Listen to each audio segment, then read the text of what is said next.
Hello there. How are you doing today? My name is Tushar Johri, and I am the proud owner of this growing LinkedIn community that is dedicated in helping you prepare more effectively for the GARP SCR examination. In this LinkedIn community, you will find a lot of free resources. Now, these are free exam-like questions for practice, free articles which are based on the topics from the curriculum, and these articles explain these topics in a very simple and easy to understand language that will help you in your preparation. You will also find videos like these ones wherein we have interviewed a lot of our own community members to share their experience of preparing for the exam and how they pass the exam in the first go.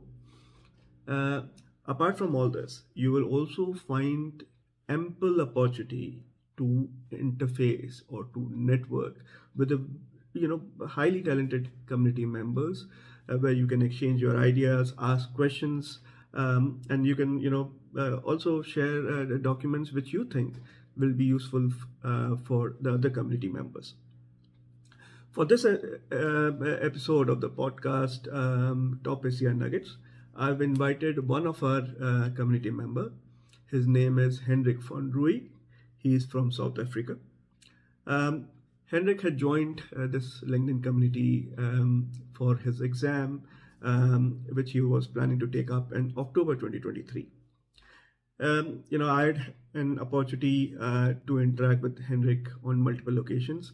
Heinrich came across as a very smart, determined, sincere, and he had a desire to excel in this examination.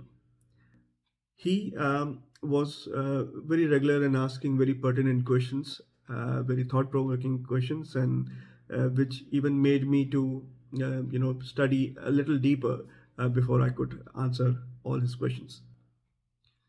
Heinrich scored almost 100% marks in all the exams that I have hosted on the blog, and he was very consistent with his scores.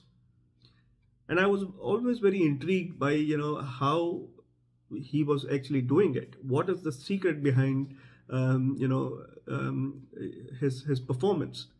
And I remember telling him that once he's done with his examination, I will speak to him to know what is his secret behind his superlative performance.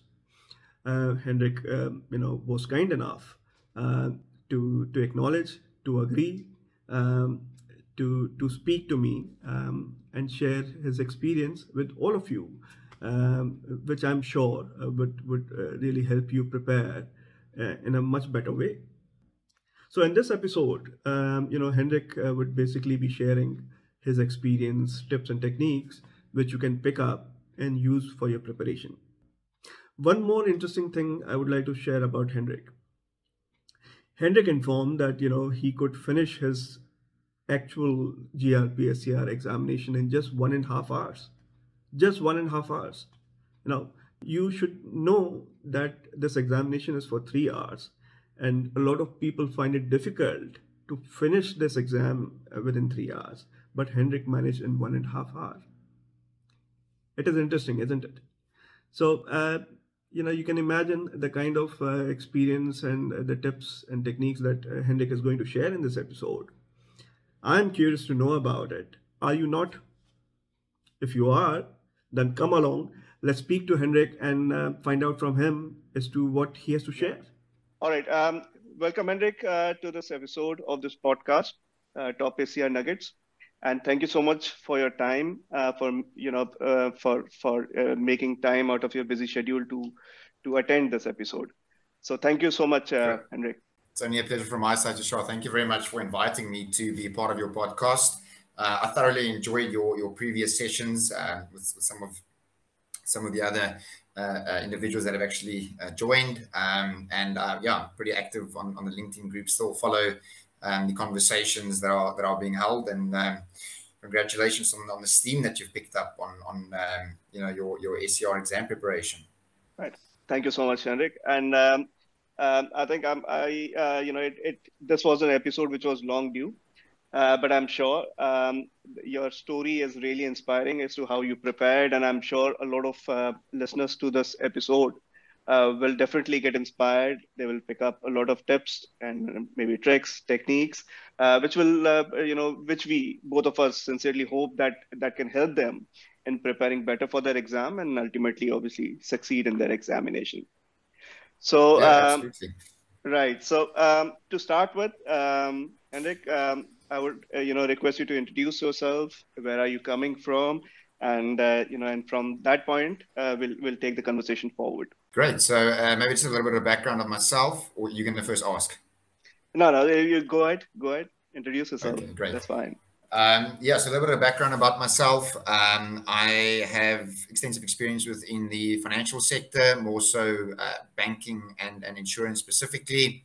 Okay. Spent a couple of years within a consulting role, and then before transitioning over to my current role at a global technology services business. Oh, nice. And you're located in South Africa right now? We are indeed, yeah. So I'm located in South Africa, Johannesburg. Okay. Yeah. Good to know. So I think taking this conversation forward, so as I ask, as I've been asking other people with whom I've recorded the earlier episodes, is, what really attracted you or, towards SCR examination? What really, and how did you hear about it, or what really motivated you to take up the certification, Henrik? Sure. Yeah. So I think, for me, it was a decision between either going on the GARP SCR exam or alternatively CFA Institute's equivalent within the sustainability environment. Given that I am a CFA charter holder, I think there's quite a few, emails, etc., that are sent out pertaining to that designation specifically, or certification rather. And upon my own research, I think, I found for myself, not being within the asset management world per se, that from a risk management perspective, the Global Association of Risk Professionals certification would be more aligned to the kind of the skills and the knowledge that I require. The actual reason why I've decided to pursue the designation is that currently within my role, we've been developing a platform that focuses on sustainability data, as well as the analytical overlay of this data. And therefore, for me to kind of bridge that gap between stakeholder needs and a complex system that's being built, understanding what data needs to be housed within the solution, the frameworks around the data, the kind of scenario modeling that's required within the platform, it made sense for me to have a better understanding of the individuals that I actually have these discussions with, and the way that we built out our solution, and hence me pursuing the designation or certification. Right. So what you're saying is basically the certification was such that you anticipated, or you were anticipating, that this would help you in your work as well, and it obviously aligns very closely to what you have been doing in the past as well. Yeah, absolutely. I think in the past that I've also been doing, coming out of a regulatory environment, we did spend quite a bit of time testing, conducting stress testing and scenario analysis, where I had exposure to climate risk, more so in the insurance industry. So it wasn't necessarily new to me, but I think a lot of the terms that are required within the exam content, it was most certainly something that I haven't come across before. But in terms of sustainability in general, not being too new. All right. Okay. So coming now to actual the certification, a discussion around certification. So this was your first attempt, right, Henrik, at this exam? Yes, it was indeed. It was my first attempt, and pretty glad to have successfully completed it on the first attempt. Given the amount of hours that you put in. And that's an achievement in itself, in clearing this exam in the first attempt. Especially when you're initially reading about the certification and you're trying to research, you come across this fact that this certification has only around 50% chances of succeeding. And that is, I think, for me at least, it made me more exciting. It made it more exciting for me to, give it a go. Considering, since it is 50%, you can imagine it's not going to be that easy. So that, at least for me, it made me more exciting to give it a go. No, absolutely. I also think is, the sense of accomplishment when you receive back the email with your results, and it's the mark of passing. You kind of get that reward and recognition that goes with it. Of it was worth it. So I absolutely enjoyed the content and learning within it. But obviously, getting it done the first time around makes life a bit easier. Much more easier.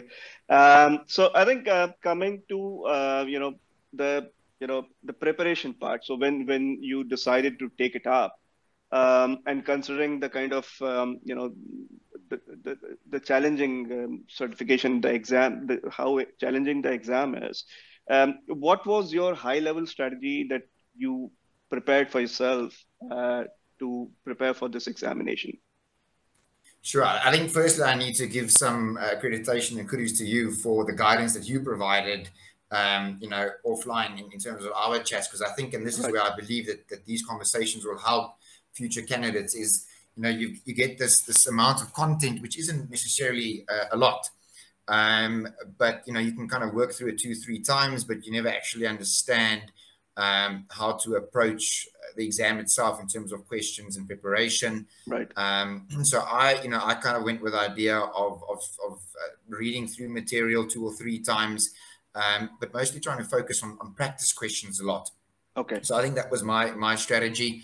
There isn't obviously many practice questions out there, given that the exam is still fairly new. So the database in terms of what you can get your hands on is very limited. True. So for me, I think, in terms of, you get these questions at the end of each chapter, which is by no means a replication or reflection rather of what is in the exam. They're more so concept checkers for me of, do you understand what the material is that you just read about? Right. And when I came to the LinkedIn group itself, and you had several quizzes, so to speak, on each chapter, 9 or 10 questions. I think I attempted that the first time around, and I realized, wow, if this is the kind of intent or detail that you need to know the content in, then I'm in for a surprise. Because I think that really made me realize that the questions itself, it's a lot more practical in nature, a lot more consulting wise, and it is pretty much open to interpretation or subjective in some areas. It's not as straightforward as what it would be within the text itself. So my strategy was solely, just getting a good understanding of the content, and then just pretty much spending my time doing practice questions. All right, that's good to know. And Henrik, I usually ask, that all of us are in a full-time job, and the kind of preparation that this exam demands is pretty heavy. You have to be have to be on top of it. You have to be continuously reading about it, because you cannot afford to take long breaks in the preparation schedule, because you might forget as to what you studied, maybe a week or 2 earlier. So, and with the full-time job, it becomes pretty hectic in that sense. So, how did you, I'm sure you must be busy at work as well, and then the personal commitments as well. How did you ensure the continuity in the preparation, Henrik? Yeah, sure. So I think obviously, life is demanding in general. Everybody that attempts to take, the certification obviously have got future goals in mind and do it for a reason. So for me, it was, I was pretty much motivated from the beginning just to get it done as soon as I can, based on the accreditation that I required for conversations that I am in more so. So I pretty much spent an hour or 2 before work, early in the mornings, an hour or 2 in the evening. Don't have time during the day to study.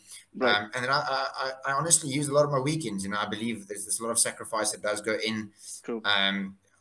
For me, it's always, if you pass a certification, it's not necessarily just the knowledge that you gain, but it's the discipline and the commitment that comes with it, as a bonus. So I pretty much spent maybe 3-4 hours a day 2 in the morning, 2 in the evening, there's some time over the weekend for 2 or 3 months, I would say, Right. in preparation for the certification. And I think it was key for me not to go extended periods without reviewing the material again. Oh, yeah. So because you will most certainly forget by the time you get to chapter 7, what was going on in chapter 1.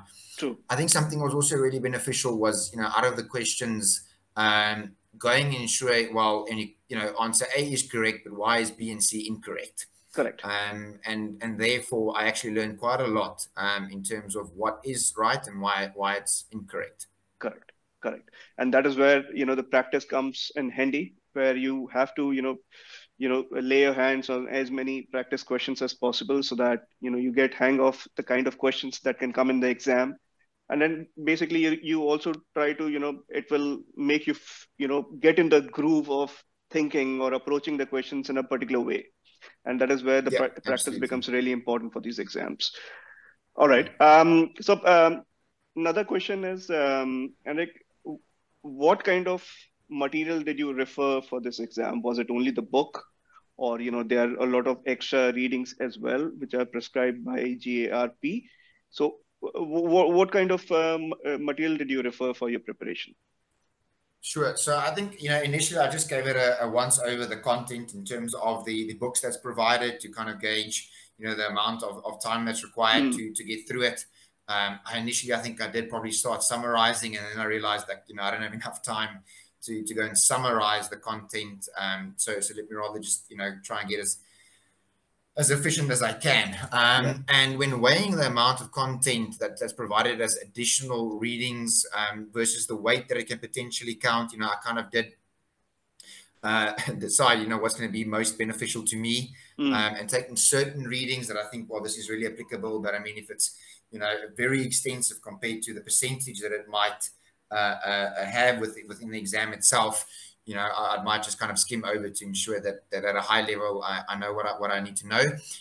So I can comfortably say that for me, it was the book itself that was provided, your practice questions or quizzes, so to speak. I did them numerous amount of times, probably 3-4 times over the additional chapters. I made use of your Udemy courses, which was absolutely brilliant, because I think there were certain chapters there that had a little bit more questions on. It wasn't just maybe 9 or 10. Right. And if I remember correctly, there was also a ACR practice exam that was provided, that I went through twice. All right. Okay. And so that was pretty much my sum total. All right. Okay. So I think just to summarize, so I think your main focus was the book, and you would basically refer to extra readings to maybe, just skim over to know about the content at a high level, or maybe, just in case if you want to know something more about a particular topic that you have come across a book, then you'll maybe research or try to read something in detail. Yeah, absolutely. I think, another element that I did make use of that I don't want to forget to mention was summaries that I actually provided on the group itself. That was also quite beneficial, giving you those high level overviews more towards the exam date itself. I did take 2 days of study leave prior to writing, and in terms of those 2 days, I really went over a lot of those summaries that are provided. Yeah. All right. And also, while you're trying to go through the book, normally you prepare some notes, right? So, as a practice, we have our own style of preparing notes while we are studying. So what kind of notes did you prepare? These were just text, or did you use a lot of figures, images, tables? Can you share mine that? was majority was text. But something where the tables did come to use, was in terms of maybe determining the amount of emission factors of methane versus carbon dioxide, or whatever the case may be. That the book actually does provide in a nice structured format. The diagrams itself, I wouldn't go and recreate them. I'd make note of them and refer back. So mostly text and tables. All right. Okay.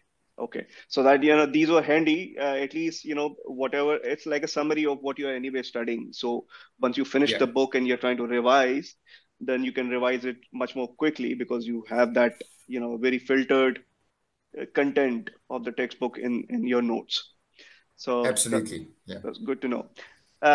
Do you recall coming across any difficult chapters while you were studying for this exam? Yes, no, absolutely. I think there obviously were some that are a little bit easier than others content-wise, but I think one that was quite challenging, and I picked this up in the quiz results, was maybe the chapter, I think it might have been chapter 2 on net zero. Yeah. Was one of the more challenging chapters. The questions as well were more challenging, or not that straightforward, I would say, Yeah. if I could recall correctly. Yeah, so chapter 8 is one of the last chapters that we have on net zero. So yeah, a lot of people find it pretty confusing. But I yeah, took this exam back in October, so it's been a while since I can recall the chapters itself. that's fine. That's fine. So, and how did you tackle that? Did you read and read again, or how did you overcome that kind of discomfort with that particular chapter? So, I mean, what I actually went and did is I went and learned in depth, in detail, because I did think it actually allows you in that chapter to just know it at a high level. In terms of that content, I think that's one of those chapters where to differentiate between answer A, B, or C, it's so close to one another that you really need to know it in depth in order for you to select the correct question. Answer. All right. Good. Okay. And, in terms of practice, although you covered on that point, Heinrich, but did you lay your hands on anything extra for practicing these questions, or these were just the mock test that or the quizzes that you mentioned about? Yeah, mock tests and quizzes. That was pretty much what I utilized, and referring back to the book. It wasn't. I would have probably liked to kind of use extensive material that's out there, but it was quite interesting for me. And I kind of signed up for a couple of emails from these external third-party providers. But just I think financially, what they ask for some of these quizzes or question papers, it's astronomical amounts, but that they sometimes expect that you to attend a weekend class of 8 hours long. And for me, I just didn't justify, the amount that I would be provided with for the amount that I'm paying. Okay. All right. Okay.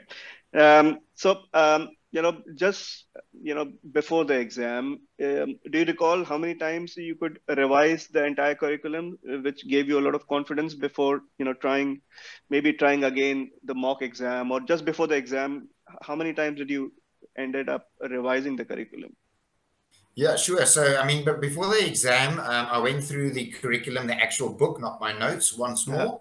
Okay. I went through all the quizzes once more, and I did the provided mock exam twice. So that's pretty much the total that I used building up to the exam itself. I see. Okay. And coming as we move towards the exam, did you have any kind of a exam strategy about how you would go, answering the exam questions or actual exam paper? Yeah, not necessarily. I think because I didn't know what to expect.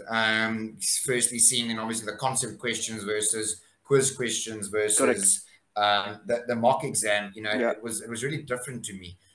So going into the kind of exam itself, I did not know what to expect at all. Obviously, didn't have the insights to that, such as someone might have viewing this now, knowing what they can expect, which will help them quite a lot. I think I was quite nervous because it's, you kind of just hope, I really just hope this is in line with what the practice questions are like, or the exam that's provided. And I think getting into the exam itself, I mean, I sat down and I can clearly recall the first 4 or 5 questions, and I was like, wow, where did I read this content? And I thought to myself, Jesus, if this is going to be the way through, I don't know how high the hopes could be.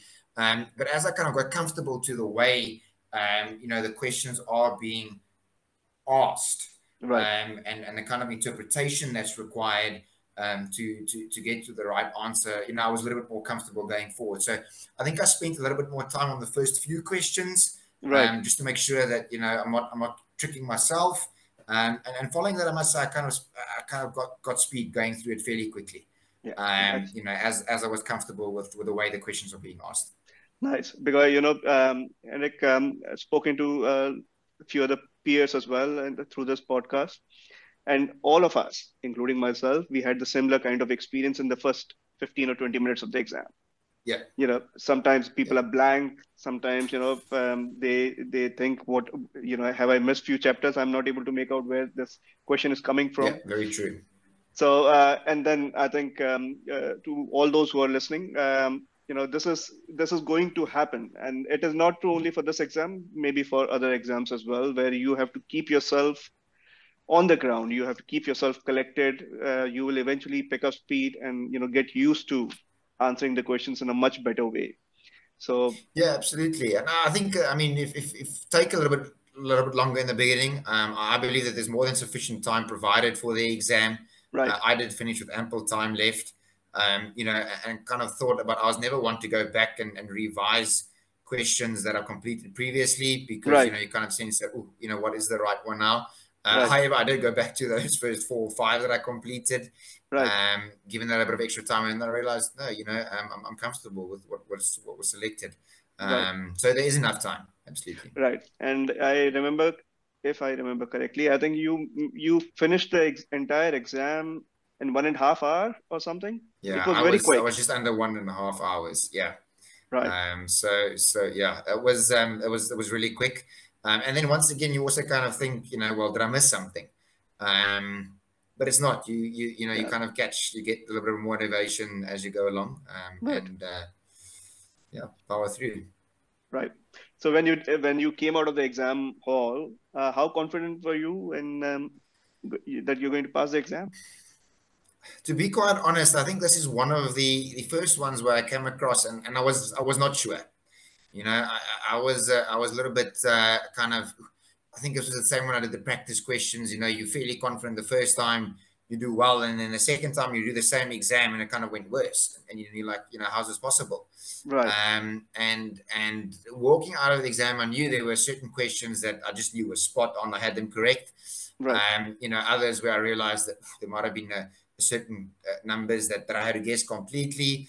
Right. And others by means of cancellation, I knew, well, this was fairly right. So I think I was fairly comfortable. I didn't actually know, what the minimum passing score would be, so to say. I still don't actually think it is public.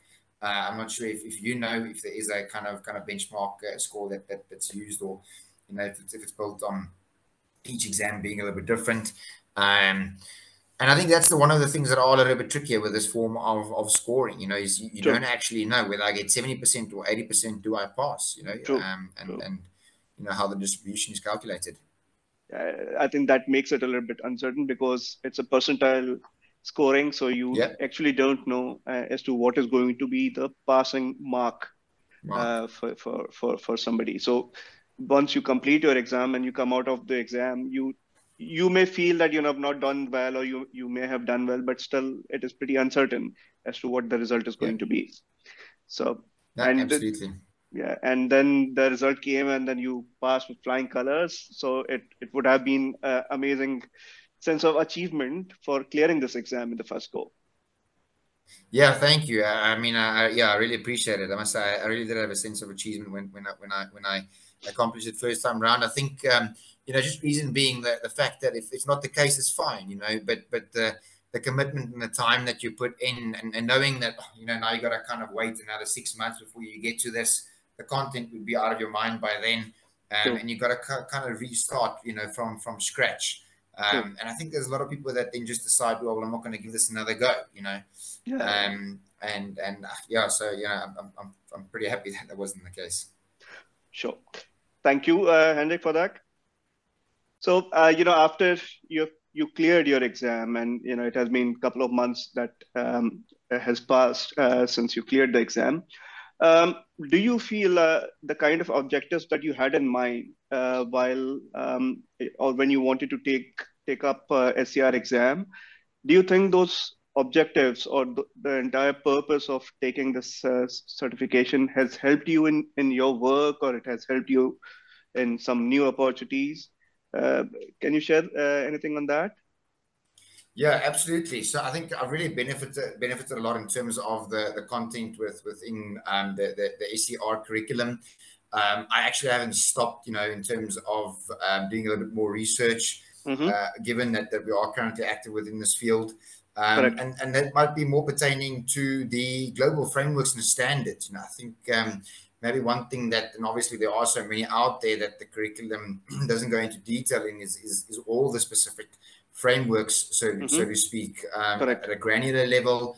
I think for me, it is still trying to understand. At one point we'll get some standardization over the certain frameworks Mm-hmm. globally, for some frameworks transitioning, releasing new ones, and more so these certain areas that we actually are conducting business in terms of what is mandatory and what is not mandatory Right. for those specific regions. So Mm-hmm. I've continued within this field, but I would most certainly say that the objective of what I wanted to achieve and gain 100%. And I can vouch for this certification for Mm. anybody watching this video. I think globally there's been quite a large demand within this area of knowledge and expertise. Mm-hmm. And I mean it is really beneficial in terms of the Correct. content that one does gain out of the curriculum. Super, super. Thanks for sharing that, Henrik. So we are just towards the end of this episode. So to end this episode, what are the 5 tips that you would like to give to the future aspirants who are preparing for this exam right now? Yeah, sure. So I think firstly, it's a good idea to join the LinkedIn community. Firstly, there's a lot of content within the LinkedIn community that you can leverage off. Questions that are asked and answered, summary slides that are provided, Mm. the quizzes really being beneficial.